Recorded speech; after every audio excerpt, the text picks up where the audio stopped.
Hello विद्यार्थी, paradise classes 0786 में आपका स्वागत है। आज से हम लोग कक्षा 10 का जो सामाजिक विज्ञान है उसको चैप्टर वाइज व विकल्पी प्रश्न को हम लोग पढ़ेंगे। तो आज का हमारा पहला लेसन है संसाधन और विकास। भूगोल में पहला लेसन हमारा क्या है? संसाधन और विकास। तो यहाँ से आज पहला प्रश्न हम लोग शुरू करते हैं पढ़ना। और सभी लोग कक्षा 10 के एग्जाम में अच्छा नंबर लाने के लिए जो भी वीडियो जाता है उसको जरूर से देखिए। धीरे धीरे आप लोग का जो है कि सामाजिक विज्ञान मजबूत हो जाएगा, आप लोग अच्छा नंबर लेके आएंगे। ठीक है, तो हम लोग पहला है कि जैविक संसाधन निम्न में से सम्मिलित है। तो सबसे पहले हम लोग संसाधन के बारे में पढ़ेंगे कि संसाधन क्या होता है। तो संसाधन वे सभी वस्तुएं होती हैं जो हमें कार्य करने में क्या करती हैं? मदद करती हैं।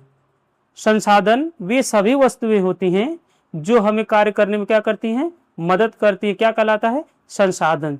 संसाधन कुछ भी हो सकता है, जैसे पेड़ पौधा, उससे हम फल लेते हैं, उसकी लकड़ी से कुर्सी बनाते हैं।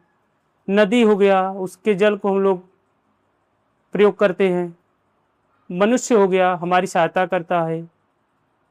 जैसे कि एनसीईआरटी किताब में दिया है कि हमारा सबसे अच्छा संसाधन कौन है? तो हमारी नानी होती है। सबसे अच्छा संसाधन कौन होती है? हमारी नानी होती है, क्योंकि नानी हमारा बहुत सहायता करती है। ठीक है, जो भी है। फिर हम लोग यहाँ से पढ़ते हैं संसाधन क्या होता है। तो संसाधन के बारे में देखिए। संसाधन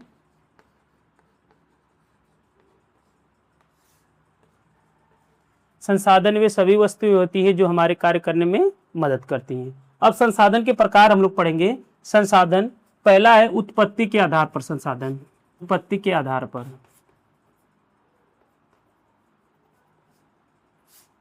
उत्पत्ति के आधार पर संसाधन क्या होता है? दो प्रकार का होता है। पहला होता है जैविक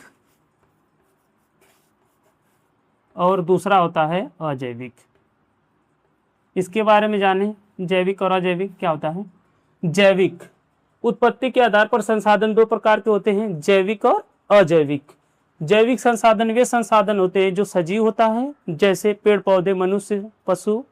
और अजैविक संसाधन वे संसाधन होते हैं जो क्या होते हैं? निर्जीव होते हैं, जैसे नदी हो गया, चट्टान हो गया, पर्वत हो गया, पठार हो गया। ये सब क्या है? अजैविक संसाधन हैं। उसके बाद आपको दूसरा है समाप्ति के आधार पर संसाधन, या समाप्यता के आधार पर कभी कभी पूछता है। समाप्यता के आधार पर, समाप्यता के आधार पर संसाधन। समाप्यता के आधार पर संसाधन। समाप्यता के आधार पर संसाधन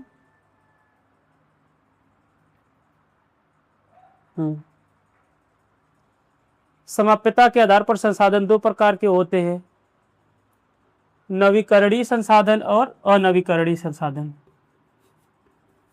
नवीकरणीय संसाधन और अनवीकरणीय संसाधन।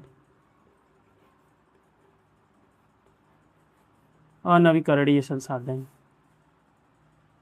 तो अनवीकरणीय संसाधन वे संसाधन होते हैं, नवीकरणीय संसाधन वे संसाधन होते हैं जिनका प्रयोग करने के बाद पुनः प्रयोग में लाया जा सके, उसे क्या कहते हैं? नवीकरणीय संसाधन।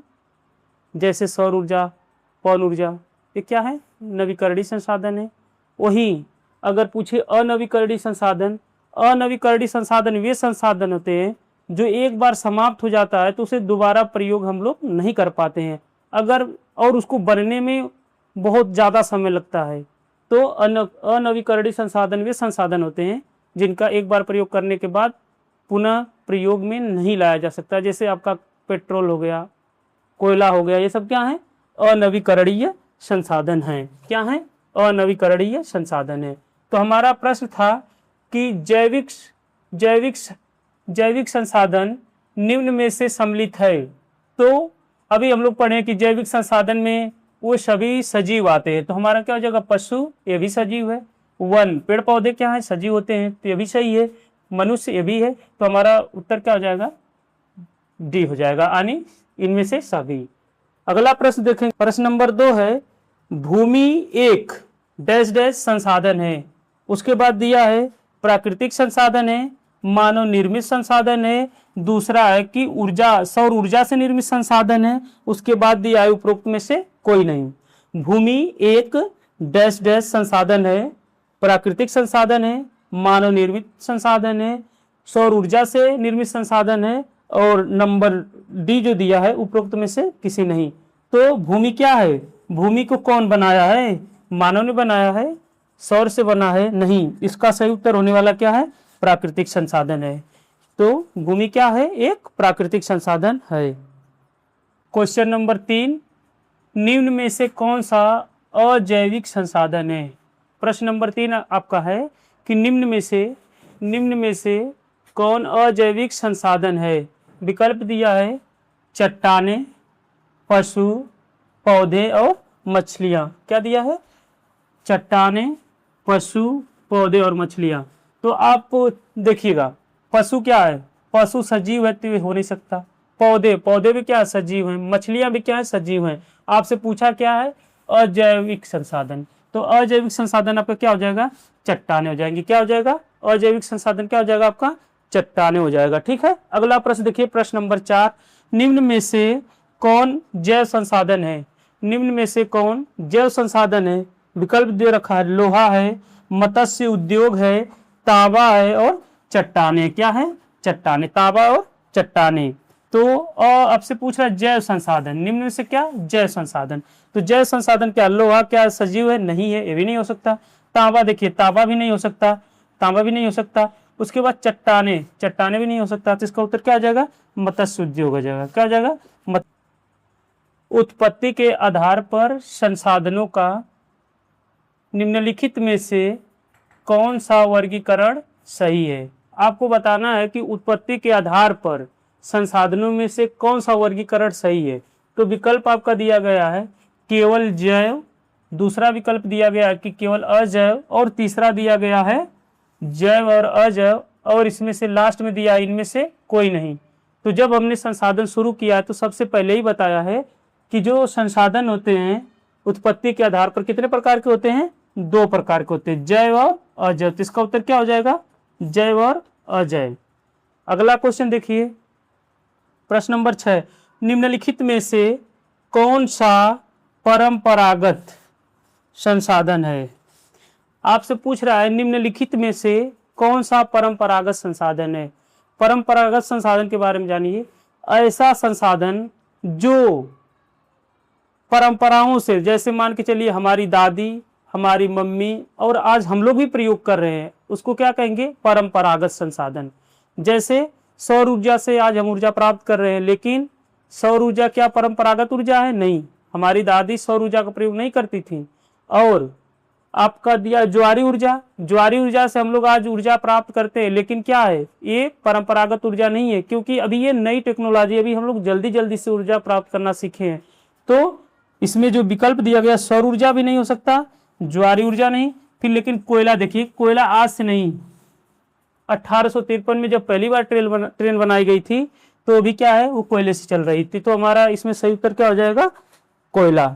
संपूर्ण उत्तरी मैदान बना है जलोढ़ मृदा से, काली मृदा से, लैटेराइट मृदा से, मरुस्थलीय मृदा से। तो यहाँ पर कक्षा 10 के जो समाज विज्ञान किताब उसमें दिया है कि मृदा के प्रकार। तो मृदा में जो है कि संपूर्ण उत्तरी मैदान बना हुआ है बता रहा। तो इसका सही उत्तर हो जाएगा क्या? जलोढ़ मृदा। क्या हो जाएगा? जलोढ़ मृदा।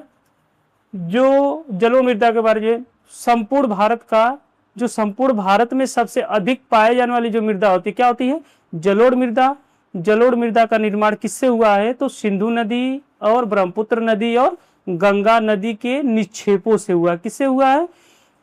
3 नदियों से, ब्रह्मपुत्र नदी, गंगा नदी और सिंधु नदी के निक्षेपों से क्या हुआ है? जलोढ़ मृदा का निर्माण हुआ है। तो संपूर्ण उत्तरी मैदान किसका बना हुआ है? जलोढ़ मृदा का।